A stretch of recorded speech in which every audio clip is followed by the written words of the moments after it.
calling People versus Kelli Bryant, case number 250216FY. Good afternoon, Your Honor. Kanika Ferenczi on behalf of the people. And good afternoon, Your Honor. Cecilia Carantago up here on behalf and with Kelli Bryant. She is present from the Oakland County Jail on Zoom, and we have no objection to Zoom, Your Honor. Thank you. Ms. Bryant, would you state your name for the record, please? Kelli Bryant. Thank you. This is the time and date set that the court scheduled for defendant's motion to modify the bond and for a reasonable bond. Ms. Carantago, you did submit a supplemental pleading, and just to clarify, it references a letter to the court. There was only one letter that you submitted, correct? Your Honor, this morning, so I obtained a letter from a community support that was sent in a separate email to the court, not into the court file. And then there was also a letter in regards to the medical condition that my client has that was set separate. So there should be one handwritten. Okay, perfect. Yeah. All right. Yep. Okay. Ms. Ferenczi, yep, there was just the one. Ms. Ferenczi, you received those as well? Yes, Your Honor. I received all those documents this morning. All right. At this point, the court is prepared to review the items that I had mentioned on the prior date, which were those things that I will address or attempt to address, the factors to determine which pretrial release option is appropriate and under what terms and conditions. I had indicated on the prior date, I'm looking at the defendant's, if any, prior criminal record, any record of appearance or non-appearance, any history of substance abuse, mental condition, the seriousness of the offense charged, the employment history, any financial history as it relates to ability to post bail, the availability of a responsible member or members of the community who would vouch for and monitor the defendant, any facts showing community ties, family relationships, also the length of residence, and any other factors bearing on the risk of appearance or danger to the public. Ms. Carantago, anything you wanted to add that the court did not already have at arraignment? Well, at arraignment, I think pretrial services verified Ms. Bryant's information, but quite frankly, I mean, many of the things that were put in the motion and the supplement that was added information. I think the court was somewhat concerned about being able to verify the information. I attempted to do that. In the supplement I submitted to the court, I listed all of those factors that the court just mentioned on the record, and listed, I guess what's favorable to my client and what's not, and also how that information was verified. So if the court would like me to, I can go through, those factors, again, as I had mentioned before, both at arraignment and I think also in the first written motion and then in my supplement. I think for Ms. Bryant, we all know the court can't deny bond, so I think everybody's agreeing with that. And then it comes down to whether, essentially a cash bond is appropriate at all, or if it should be a recognizance bond with some type of conditions. And I know the people, will argue that it should be a cash bond. My position is that the only time that the court could do a cash bond is if the court finds either that she's a flight risk or that she poses a danger to the community at large. If the court would like me to, I can go through all the factors that I mentioned and information. Let me interrupt you, Ms. Carantago, because one of the main things that was of concern at arraignment was the lack of a stable address for Ms. Bryant. That was one of the things that was the focus of the arraigning judge. That's correct, Your Honor. And Ms. Bryant has a stable residence. She had a stable residence before that, her arrest as well. Now, of course, there's additional concerns because of the publicity that this particular case has received. So Ms. Bryant would not, and I did provide also, I think prior to the last court hearing, the court with the address, and I indicated also who resides at that address for the court. I'm very concerned about putting any of that on the record, given, the kind of posture of this case. But that is with a family member who has also lifelong ties to the community.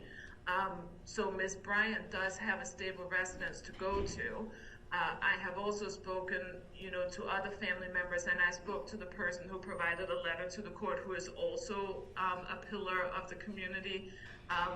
Every one of them are willing to, to supervise and I shouldn't say, vouch, but make sure that Ms. Bryant gets to court. And I think, a tether could also assure all of that. The court would be aware 24/7 where Ms. Bryant is. So she was not transient. I know the previous judge made some statements that Ms. Bryant was transient. She was absolutely not transient. She was staying at a residence and had stayed there for quite some time. That is not a residence given the circumstances as they are right now that she would be returning to, and that is mainly due to the amount of publicity that this case has received. So of course now there's new concerns, but she absolutely does have a residence to return to, and I don't believe she was ever transient, Your Honor. All right. And I don't think there was any evidence of that either, quite frankly. All right. As to residence, Ms. Ferenczi, is there any comment? Yes, Your Honor, I would like to address residency, and then because I only received the supplemental motion this morning, I would like to respond to much of what was documented in that motion, Your Honor. Okay. But in regards to residence, what the people find troubling is that the individual that the defendant is being asked to be released to and reside with isn't the one that wrote the letter. That individual is not vouching for her, and I don't believe that individual has appeared in court and is willing to provide that voucher to the court. That is a concern, and it actually speaks to the high level of instability for Ms. Bryant. A lot of the statements about her transient nature is in conflict with what she told police when she was interviewed. So I do find it troubling when the information is, at times it feels like it's self-serving for Ms. Bryant. I'm happy to address the other issues though, Your Honor, in the supplemental motion. All Your right. Honor, may I address that particular point that Ms. Ferenczi is making? So I will just tell the court, as an officer of the court, I've spoken to many of Ms. Bryant's family members. And here's the reality of things. The children, I think everybody has now known where the children are. And so the children are with family. And so it becomes a very difficult balance as far as, supporting, sending letters. I had conversations with the individual whose address, was offered as a residence, and that individual wanted to talk to Ms. Bryant too. There are issues with setting up, phone accounts for the Oakland County Jail and actually establishing that communication, to be frank with the court. I spoke to that individual about a letter when she spoke to me, and again, this is, as an officer of the court, when she spoke to me, she was absolutely willing to provide that letter, but there was also just a very short amount of time in which to accomplish that, and she had requested to speak with Ms. Bryant first on the phone. And it's my understanding that there was no previous account set up for that, and there was 2 days to do it. So that's the reality of it. So it has nothing to do with the person not being willing to vouch for her. That person indicated to me that she absolutely would supervise Ms. Bryant and make sure, that she comes to court. But again, and I think that's the concern for the court, is that the court would like someone to say they're going to make sure she comes. And that brings me to some other things I put in my motion, which I don't think the people are disputing, that this young lady, Let me stop you for a moment, because on the issue of where she will be staying, the court needs to be convinced that this is a stable residence if there are any modifications to the bond where there's a potential that she could be released.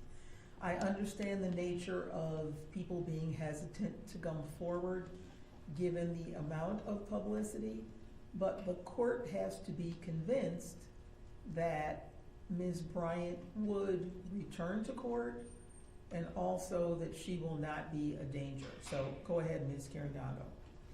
Yes, so in regards to the return to court, Your Honor, which goes to the flight risk portion of, the bond factors that the court can consider, Ms. Bryant has no criminal history. So there's no history of her, appearing or not appearing in court at all, which means she has no history of failing to appear.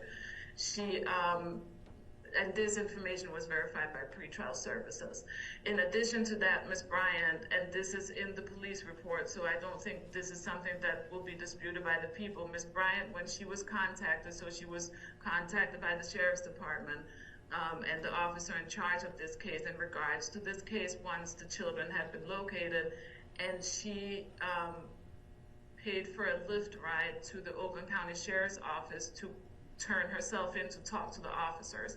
I've been in practice for a number of years now, and I don't think I've ever had a client who actually paid for a share ride to go turn themselves into the Oakland County Jail, and she did that. So it might be simpler if I go through the issues that I don't believe are in dispute.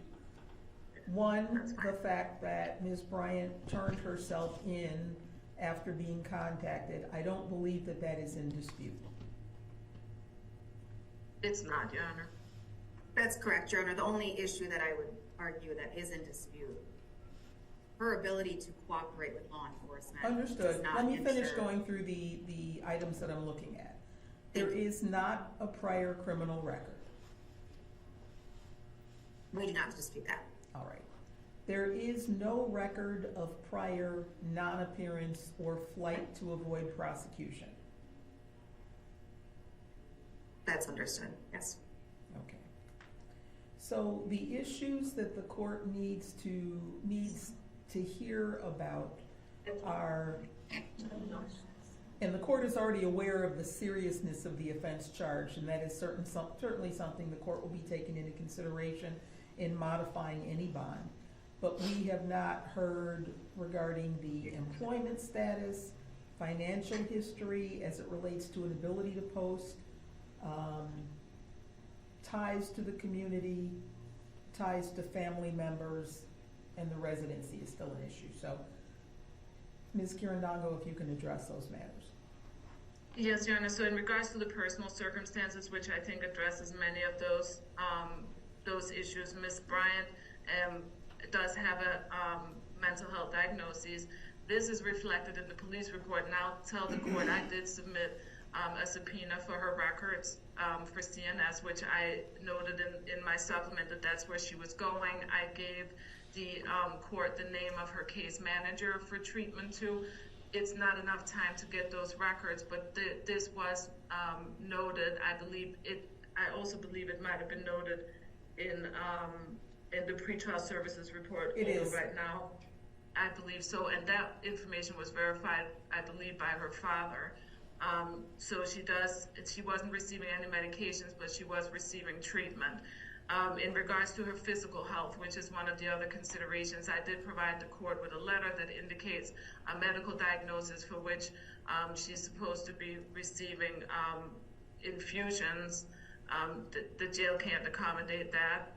Ms. Bryant also was scheduled to have surgery, which that time has passed, but she has issues with which could be internal bleeding that was supposed to be addressed via surgery, and she hasn't been able to have that surgery.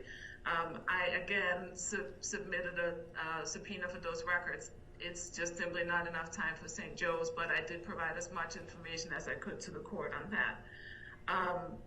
Ms. Bryant also, she is a lifelong resident of the city of Pontiac, which that was verified, I believe, by pretrial services. I also believe that the community support letter that I provided to the court indicates that that person is a resident of the city of Pontiac and has known Ms. Bryant since she was 14 years old.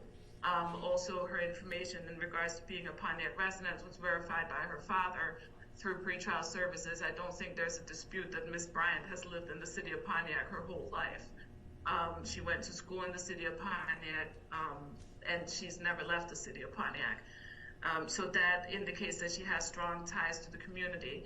I also believe that both the community support letter and also pretrial services, as well as information in the police report, indicate that she has family in the area. Her parents are here. I also indicated to the court that she has siblings in the city of Pontiac, She again has community support, which is not family, but longtime family friend, who appears to be an upstanding member of the local community, who provided a letter to the court indicating that she was in support of Ms. Bryant. So she absolutely has community support.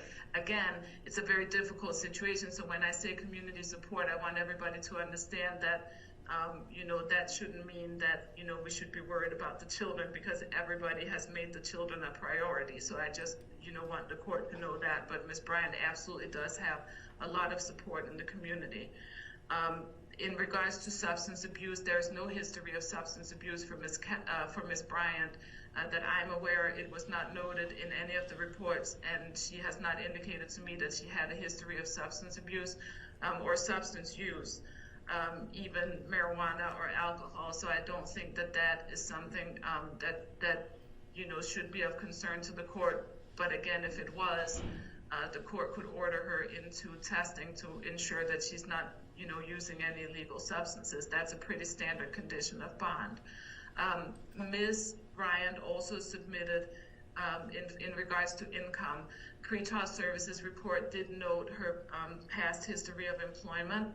I noted in my supplement that she was also, prior to her incarceration, she was employed. She was paid through the state of Michigan.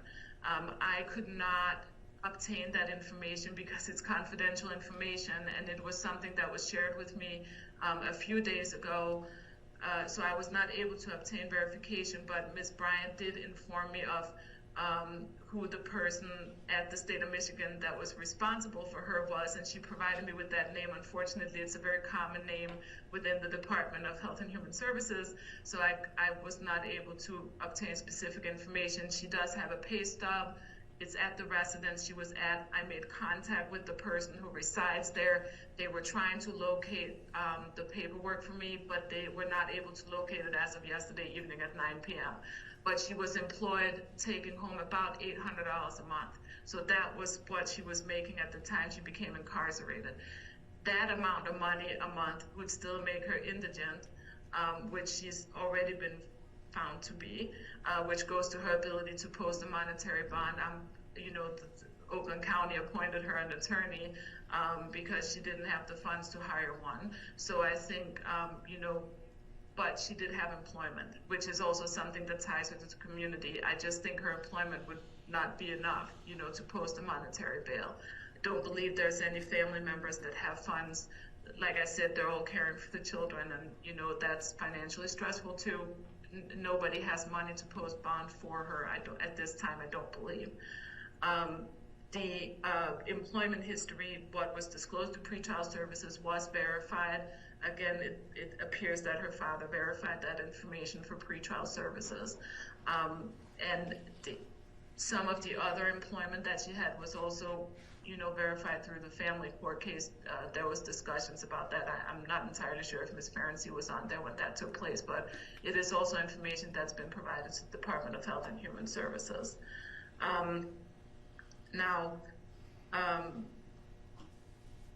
The risk to the community, that's one of the factors the court must take into consideration as well. And again, the chance of her reappearing, I wanted to just address that briefly. The court could address that by placing her in a steel cuff tether that she can't remove from her leg. The court would be aware at all times where she is. If she failed to appear, the tether would indicate where she is. But again, Ms. Bryant turned herself in and actually was inquiring, and I think the people would agree as to the charges she was facing. She knew she was potentially facing serious charges. She's aware. I've met with her probably 10 times at this point. She knows what she's facing. I don't have any reason to believe she has nowhere else to go. So she's a Pontiac resident. She's been here her whole life, and I think if she wanted to flee the state or go somewhere, she'd have done that, already, I think, because she was, again, not apprehended. So I'm going to allow the prosecutor to respond to what you have said so far, but sorry. I will change a couple of things or modify. You indicated that pretrial services had verified her employment. That's not what the report reflects. It reflects that the defendant reported she had been unemployed since August of 2024. No sources of, no sources of income were reported. Prior to that, she indicated where she had been working for about a month. So I realize that you are saying you have not had an opportunity to get all of that confirmation, but that you have been seeking it. Ms. Ferenczi? Thank you, Your Honor. Your Honor, as the court has already noted, the allegations and charges in this case are very serious. Defendant, as the court is well aware, is being charged with 3 counts of child abuse first degree, and there is a very high likelihood of conviction. The people are happy to provide any facts or evidence if the court would like to hear it, and the initial guidelines call for significant jail time. Your Honor, as I already indicated, the people do not dispute that Ms. Bryant turned herself in and that she cooperated with law enforcement. But as the court is also aware, that does not equate any sort of assurances that she will appear in court. In regards to the mental health diagnoses and that she was being treated by CNS, there's no proof of a diagnosis, nor were any dates provided to confirm that this is accurate. The people at this point do not believe the defendant is a reliable source of information. She has a history of concealing and deceiving. That is what we have here, Your Honor. And without any sort of proof, I do not believe that the court can use that as accurate information. In regards to defendant's physical health, again, there was no verification of this medical condition. What was provided was a treatment plan from the clinic at Oakland County Jail. And it seems like she is receiving that treatment that is necessary at the clinic, and the clinic deems is necessary. There was an additional allegation that the defendant needed transfusions and a possible procedure, again, not supported by documentation. But Your Honor, regardless of that situation, I would be hard-pressed not to address the reason why we're here today. The reason we're here today is because defendant did not provide her own children, the victims here, with basic medical care, basic needs for years. And this irony of her condition right now is not lost on me. And it seems like she can and is being treated appropriately at the clinic at the county jail. Your Honor, in regards to Ms. Bryant's employment history, again, no proof was provided about her employment status. And as the court has already highlighted, the information that was provided has not been confirmed even with pretrial services. So again, the people do have a concern that defendant is not a reliable source of information. What the people can confirm is that Ms. Bryant abandoned her children, the victims in this case, in an unlivable residence where several rent payments lapsed. In regards to defendant's ties to the community and the support alleged in the supplemental motion, upon information and belief, the statements that Ms. Bryant had made to the police are quite the opposite regarding her level of support. Again, she has a history of deceiving those who were attempting to support her for years. And it is difficult for me to imagine that all of her beliefs about her alleged support systems have completely changed within 2 weeks of her being in custody. And honestly, it does feel self-serving, Your Honor. The letter that was provided to strengthen her community support argument was not, again, as the court has already heard, was not from the individual who she is requesting to be released to and reside with. That individual in the letter wants to remain anonymous. How is that considered a voucher or a support for the defendant? In the letter, the individual does not make any statements about how they intend to assist the defendant if she were released, and when the last time they even spoke. That individual also admits that the defendant lied about the victim's whereabouts. They also stated the defendant knew that this individual was there if she needed help, but defendant never reached out. This is all very troubling to the people, and it is telling about the serious instability of defendant's support and her willingness to rely on that support. No one is willing to vouch for the defendant. Your Honor, in regards to defendant's potential flight risk, the people do believe the defendant is a potential flight risk with the level of local and national attention and her lack of community ties and stable housing. Most importantly, we believe that she does pose a danger to the community, specifically the victims who are members of the community, who she egregiously and intentionally neglected for years. And one other point the people want to address is the risk of reoffending. The people do believe the risk of reoffending is high here. Again, in her own statements to the police, while she was cooperating with law enforcement. Defendant was not accepting or acknowledging what she did, which places a high risk of reoffending. And Your Honor, our request has always remained the same. We are requesting a high cash bail, no cash surety, no 10% provision, Your Honor. All right, thank you. Ms. Kirindongo, this is your burden to modify the bond at this point, so any comments that are not repeating what you've already said, but anything else in conclusion to your argument?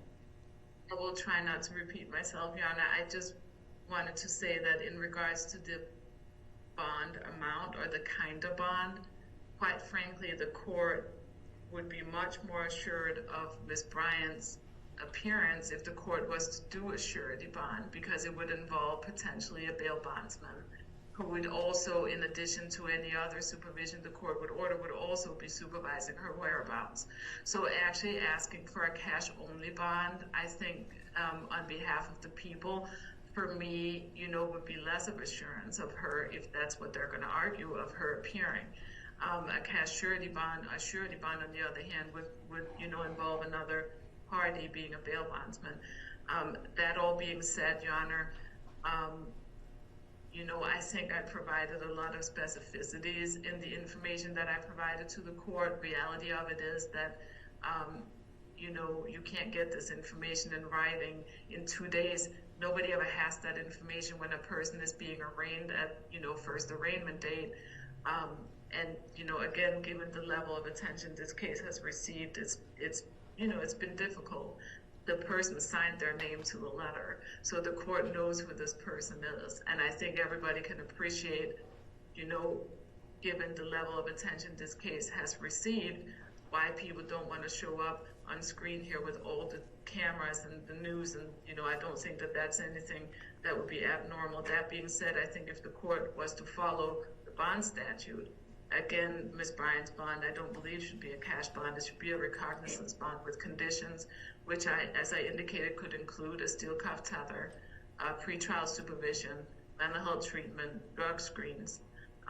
And all of those things would assure her reappearance and would also assure that the court knows where she is. So I'm asking based on that, and I think, in regards to reoffending, we know who the complaining witnesses were. I don't believe there's any risk of reoffending. The children, again, would not be in Ms. Bryant's care. All right, thank you. At this point, the court did set this for a separate hearing in order to review whether there should be a modification of the bond. And as I indicated, the party seeking the modification had the burden of going forward with this. So the real question for the court is there a substantial reason to modify the original bond as set? Now, the purpose of the bond and pretrial release conditions are to ensure the defendant's return to court and also the protection of the public and alleged victims in the case. The purpose of the bond is certainly not to punish. Even though this is an extremely high impact case, there is much interest in the outcome of this case and in the bond. But the law is very clear that with certain exceptions, a criminal defendant is entitled, as a matter of constitutional right, to have a reasonable bond or bail established for pretrial release. Cash bond is permissible if the defendant's appearance or the protection of the public cannot otherwise be assured. The court recognizes that this bond review hearing was set in a fairly short period of time, and some of the information that I requested, according to defense counsel, could not be provided within this time. I'll also note that the principal charges in this case are felonies, but not strictly assaulted crimes under the court rule. So, at this point, I have reviewed all of the factors that the court is to take into consideration in determining the proper bail. The court has also reviewed the pretrial services report, and in that report, there was still a question as to the residence. However, for purposes of going forward, we will use the address that is listed on the complaint and also in the pretrial services report. In terms of the Mental health concerns, the court will address that as a condition of bond. I am still not satisfied that the court can at this point say that there is a guarantee of a return to court. The defendant has not been a flight risk in the past. However, the potential penalty in this case is quite high given the nature of the charge.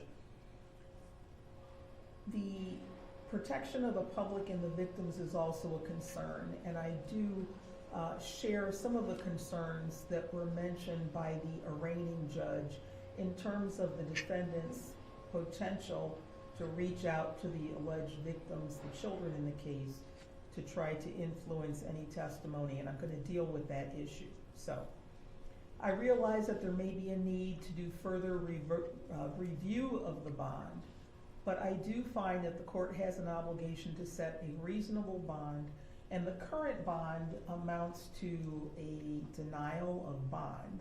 So what I'm going to do is modify based on the information that we have that is verified. So I'm going to modify the bond in this case. I'm still requiring a cash bond for purposes of ensuring that the defendant returns to court, to give further support to protection of the public and to prevent reoffending. But I'm going to reduce the bond to a $50,000 cash bond at this point with the following conditions. The defendant will be on pretrial services supervision. There's to be no alcohol or illegal drug use, no possession of a weapon, no assaultive conduct of any sort while this case is pending, no contact with any child under the age of 18, absolutely no contact with the alleged victims in this case.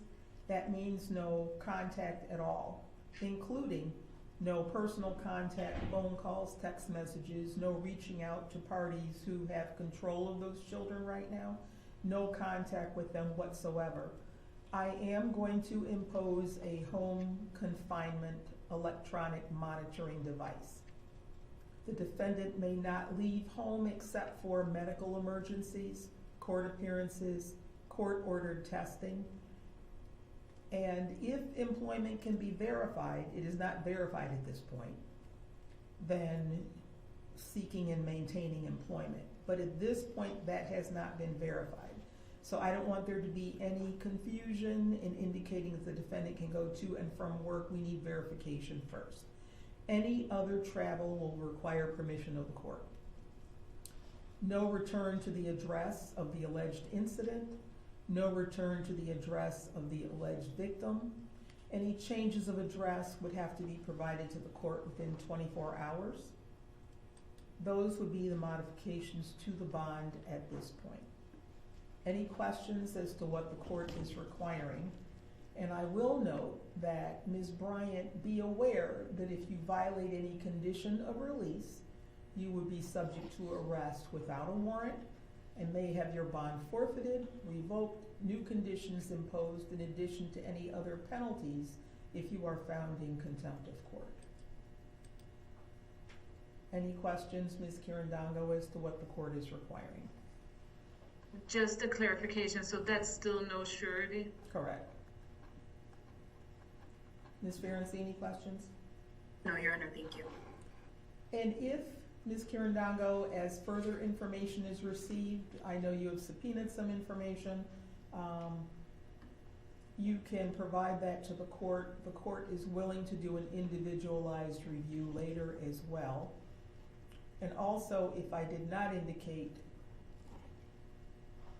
a mental health evaluation and following any treatment plans as a condition of bond, since mental health conditions were reported. So she would be able to leave in order to get that accomplished, I'm guessing, correct, even though it's not a medical emergency. It would need to be a separate, I think, exception to the home confinement. That would have to be something that pretrial services will be further involved in. Thank you, Honor. All right. Thank you. Ms. Ferenczi, any questions? No, Your Honor, thank you. All right. The next court date is scheduled for April 15th at 2 p.m. That will be on Zoom. If there is a need for some other review, I'm confident that the parties will raise that by motion. Yes, Your Honor. All right, thank you. Thank you.